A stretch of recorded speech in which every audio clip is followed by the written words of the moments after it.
Yo no dudo de tu valentía, pero estoy seguro que en algún momento has de sentir miedo. Y no podemos permitir que nos quite el movimiento, el pensamiento o el habla. Hay que controlar nuestros miedos. Vamos allá.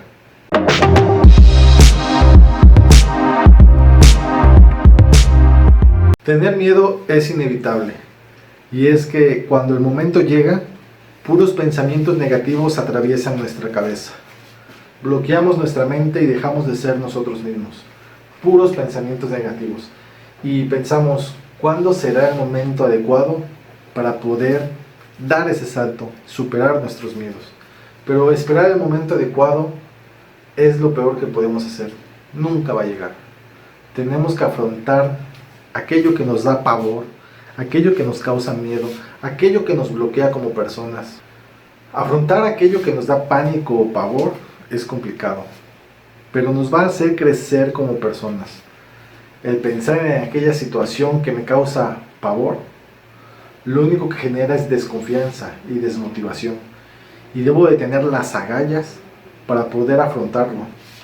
El miedo no es malo, porque si no tuvieras miedo, te apuesto que no te levantarías todos los días a trabajar tan disciplinadamente como lo haces.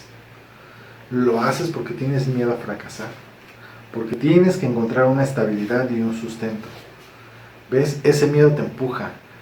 Esa misma energía, ese mismo control que hemos logrado con este miedo al fracaso, debemos de controlarlo e impulsarlo en los demás temores que tenemos.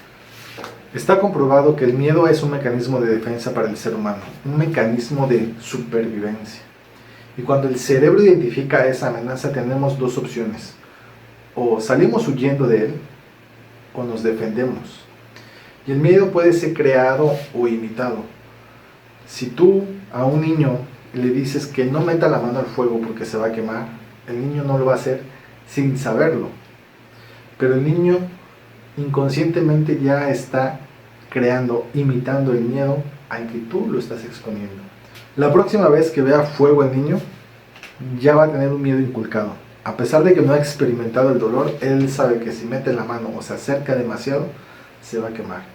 A lo mejor si lo dijimos 1, 2 o 3 veces, en ese momento su cerebro se va a activar y le va a decir: alerta, aquí hay un peligro. O huyes o te defiendes. O apagas el fuego o mejor aléjate de él. Hay miedos que parecen irracionales para aquellos que no los sufrimos, como por ejemplo el miedo a las alturas, el miedo a un payaso, a tocar una tarántula, a lugares muy oscuros. Pero para la gente que lo sufre, yo esos miedos no les veo mayor problemática, y si fuera mi caso, yo mejor huiría de ellos. Simplemente ignoraría ese tipo de temores, porque no están afectando mi vida personal. Son temores que, si bien permanecen ahí, en mi vida cotidiana no me afectan. ¿Para qué enfrentarlos?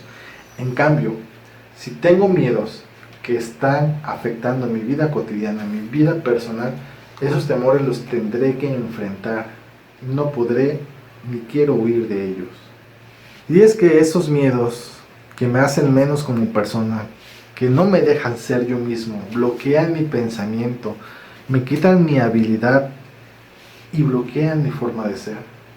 Solo hay una forma de enfrentarlos. Solo hay una forma, no de quitarlos, porque siempre van a estar presentes. Pero veas el video que veas y leas el libro que leas, te va a decir lo mismo. Hazlo, enfréntalo. No hay receta secreta. Tienes que hacerlo y ya. Ya sabes, estamos a la orden. Hasta luego.